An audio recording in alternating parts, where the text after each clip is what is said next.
Warning, contains adult language, adult content, psychological nudity. Listener discretion is advised.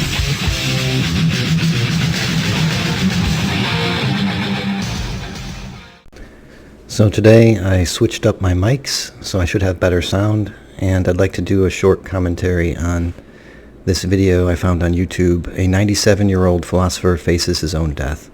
YouTube has repeatedly served this up to me, and so I kept ignoring it because I pretty much thought I figured it out, what a 97-year-old philosopher would say about his own death. And I kept ignoring it, and after like the 20th time it showed up in my YouTube suggested, I finally clicked on it, and it was more than I expected, and I would highly recommend everybody take a look at this. I'll put a link below. I couldn't get through it without just tearing up and really getting emotional. They did a great job with this short 18-minute video, and it kind of, I relate to it personally because last October I lost my own 95-year-old father, and something this philosopher says at the end was something my father also told me. Anyways, I hope Paul Vanderklay does a treatment of this. I mentioned it to him on Twitter, and I think he might check it out.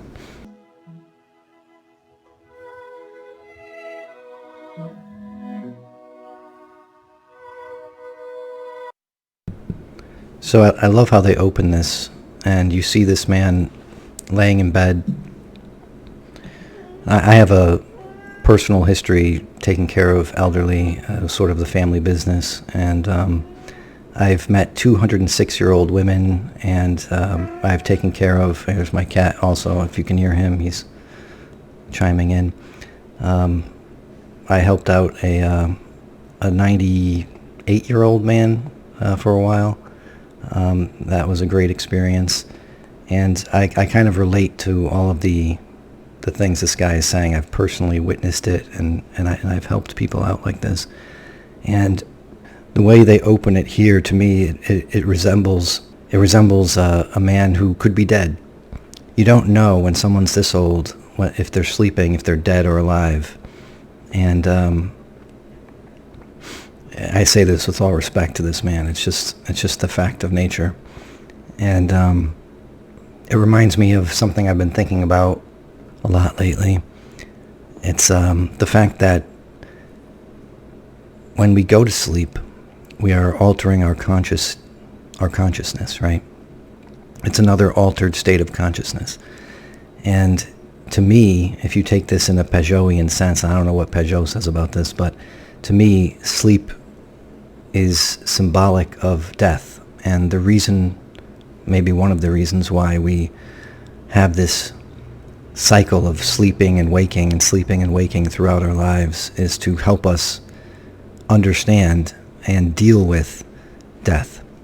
So when you go to sleep every night, I view that as you practicing dying, and you sort of giving death a test run. I think even in the Bible, when Jesus comes to Lazarus' tomb, didn't some people say oh, maybe he's just sleeping, but then they smelled the rot from the tomb, and it was unquestionable that the man was dead and had been dead for a while.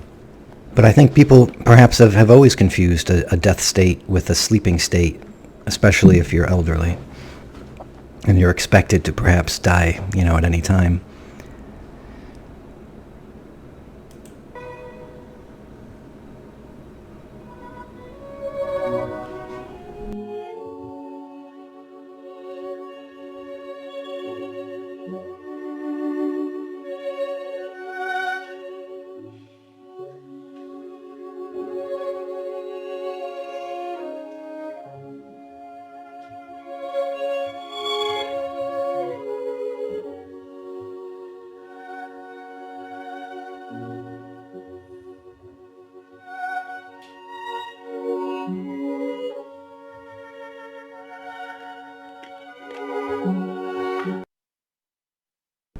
Another thing I appreciated about this video is that they really didn't try to hide anything about old age.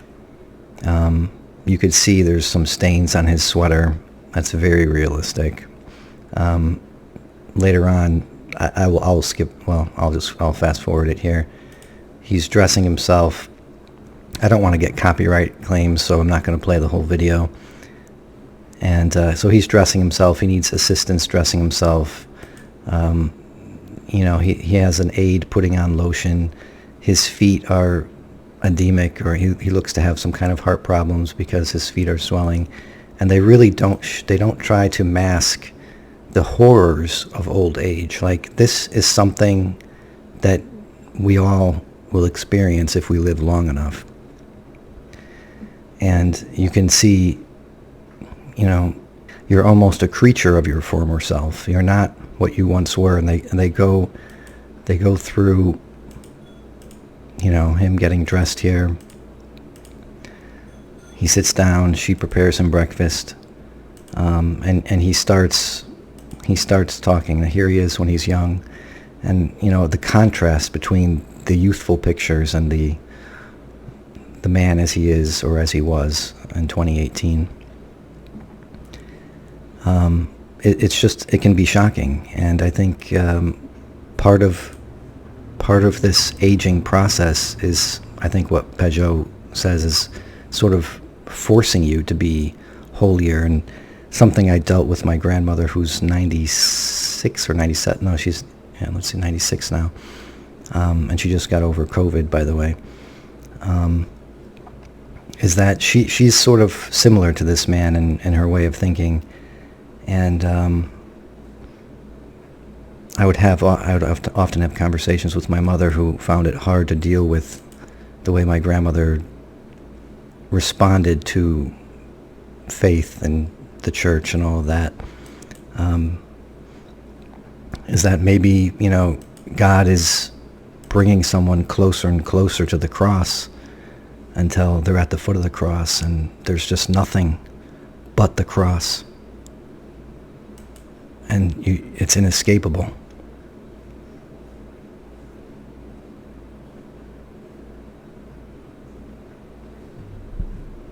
Here he's speaking about death. He wrote a book on it 20 years prior to this. Why am I concerned about it? My argument was there's no good reason for it. My sense of realism tells me, well, no good reason or not, it is something that haunts me, the idea of dying soon.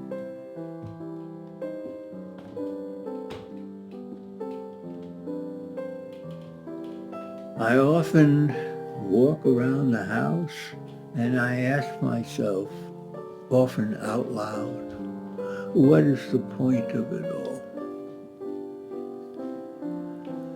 There must be something I'm missing in this argument.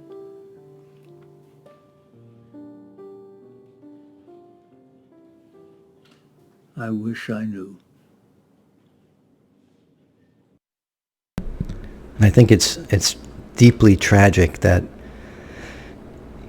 as far as I can tell from this video, that he never got to the sense that there was a purpose, that there was a point, there is a point. And, his conclusion, as far as I can tell from this video, was that there is no point. And I still think this is a beautiful video, and I think it's worth watching and listening to, perhaps multiple times. I already shared it with many other of my friends, and so I'm sharing it here with you. It's hard. I don't know. I just usually just drop the subject. What is the point of it all? I think I ask the question with the sense that there isn't any good answer. It's a kind of ironic question. I think the answer may be, the silent answer may be, there is no point. It's a foolish question.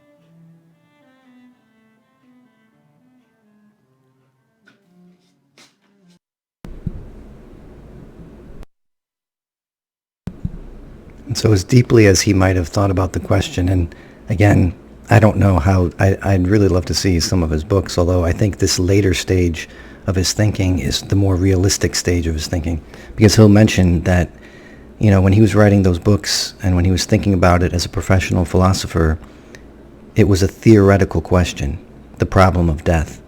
But now he's actually facing it. He faces it basically every day. And to go back to my point about how sleep is a practice for dying, I actually found something in Religion and Nothingness by Nishitani. As I was reading it recently, it sort of confirmed my idea that sleep is a symbol for death, and I'm sure it's not a new idea, obviously. But here I'm not even going to try to pronounce this guy's name, but he writes a little poem, I guess before his own death. He was maybe a Zen monk, as far as I can remember, or some kind of monk. And it reads, it's on the screen here, but I'll read it. It is 91 years since my skin and bones were put together. This midnight, as always, I lay myself down in the yellow springs. And Nishitani goes on to comment on this. From the standpoint of absolute selfhood, life and death of themselves both belong to the self, each at its own time and each in its own form. At each of their moments, life and death are constituted completely from within time. Inside and out, through and through, they are temporal, but at the same time, from one moment to the next, and in their very temporal mode of being, life and death are ecstatic. Viewed from the standpoint of absolute selfhood, there is no change in life at death. That is the sense of the words in the death verse just quoted, this midnight, as always. This was a wonderfully sad point in the video where he's listening to some music that he had listened to with his wife of 70 years, who's no longer with him. And he expresses it beautifully, as perhaps only a philosopher could express it.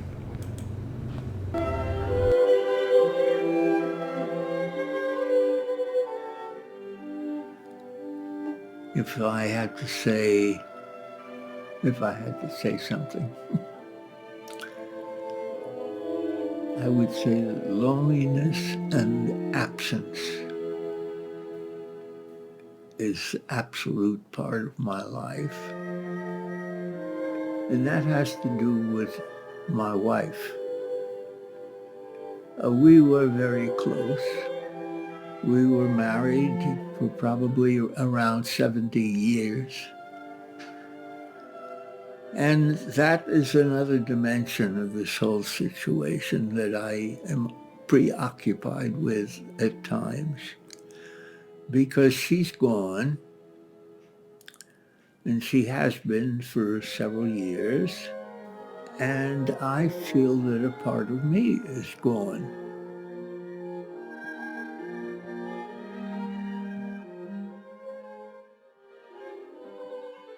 We worked together and traveled together. We were happy together. And I think the fact that he, again, with all respect to him, I love this video, and I love this man. The fact that he had this connection with his wife and that he feels its absence should tell him something more than what I think it told him. When people are together for so long in a marriage like this, I think they tend to split up tasks, let's say. And so you might have a simple way of saying it is like, so maybe she paid the bills and maybe he brought in the money, right? Something like that. There's a division of labor that occurs. And so when your other half is missing, you're missing basically half of your life. Like, you know, maybe she made breakfast, maybe he made dinner, and now all of a sudden you got to learn how to make breakfast. You haven't made breakfast in 70 years. And now you're relearning how to make breakfast. Like, that's a real thing. And I think it also goes to show us the union that you can have with your wife that builds up so long that you become a unit, a singular unit. Even though you are two, you're one. And he feels like half of himself is missing. The same union can be, I think, had with God. And that's the union perhaps we we find in the end when we are united with Christ. What, at the resurrection? I'm not sure. But that union where we are more fully ourselves. We're more fully individuated. We're entirely ourselves. The self that could be no more self than it is, and uniquely you, while you're united with the greater self that is God. And you cannot be fully you until you are one with God. And I think the union with the wife here is like a symbol of that union with God. And the union with God is that much greater, obviously. But the union with his wife, I think, should, again, symbolize and show him there's more, there's a greater union out there. And it's just too bad. I don't think he got that. Be life. But half of me is gone.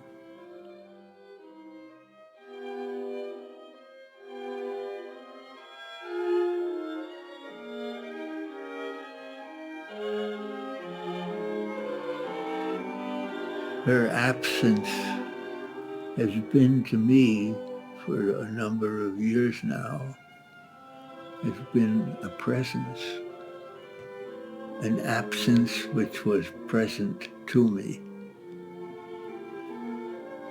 I don't know, call it emptiness. There's something missing. And of course I realized right away that she is what's missing. And I think in some sense there's this sense for some people that God is missing, and that should call them to look for him. The emptiness presents itself, like he said, to certain people, and it's a calling that to make you aware that there is more, and you should go looking for it. That's a very lonely thing.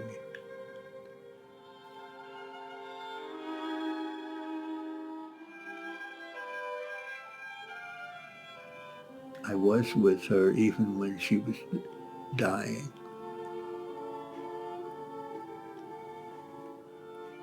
That was a difficult experience. At least we got to embrace at that time.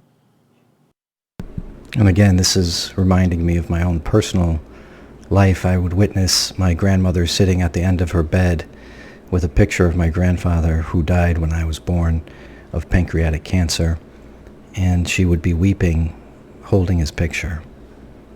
And she would, of course, she didn't realize that I kind of snuck around and saw her doing this, but it was something she did on a regular basis.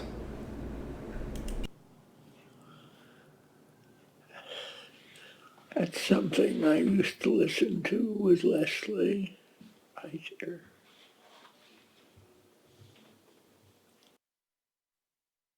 I'll see if I fast forward so I don't get a copyright strike.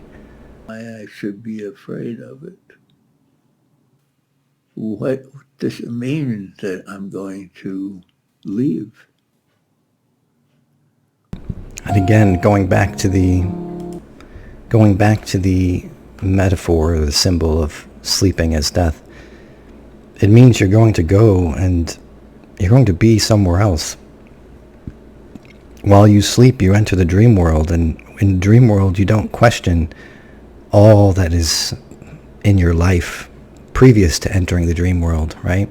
You just are there. You're thrown into the dream world, just like you're thrown into this world in the Heideggerian sense. We're all thrown into being.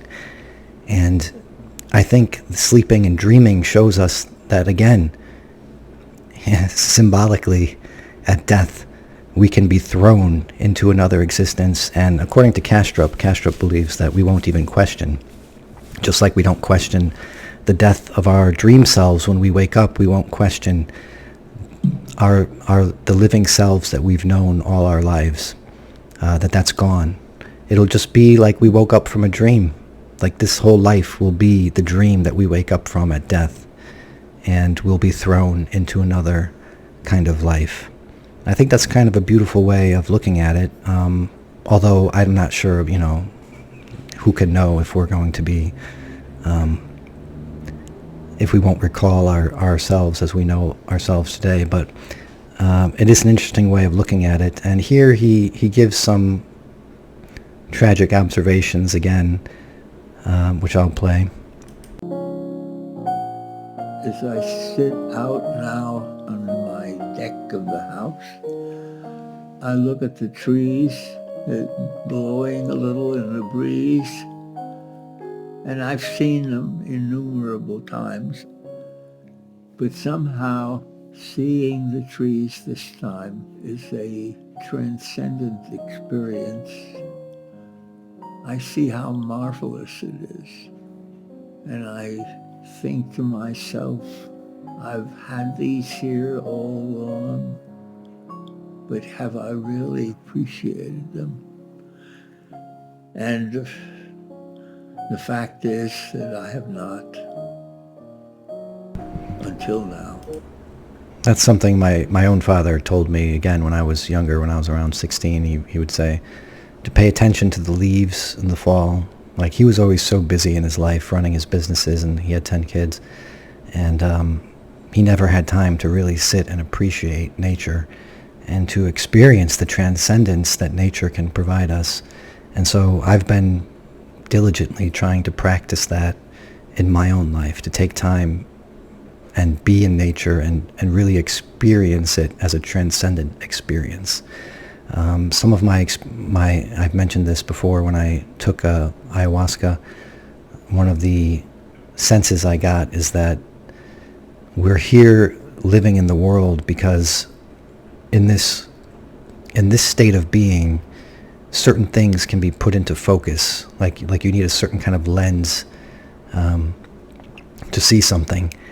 And when you're not living in a state of being like we are, certain things are just not in focus, and you just can't experience them like you can when you're alive in this state of being. And I'm sure there are differences, like the sense that I got, of course, is that there's going to be differences in the after death. And I have a strange feeling that the secret of death is, or the sort of the hidden part of death, is the glory of death and the absolute like love and pleasure and joy that you might experience in your death. And the reason this is hidden and a secret is that if we knew how great it was, we'd all just off ourselves, which would be sort of counterproductive to the reason why we're here. I think that's where I'm going to end the video for now. I wanted this to be short, and I want people to watch this video for themselves. Hopefully Vanderklay does a treatment of this, because I'm sure he could do a much better job than I can. I just thought it was a really touching video. Again, it made me weep, and it reminded me a lot of my own personal experiences with elderly and my own 95-year-old father who passed away in October, and my grandmother who's still around. But yeah, thanks for listening.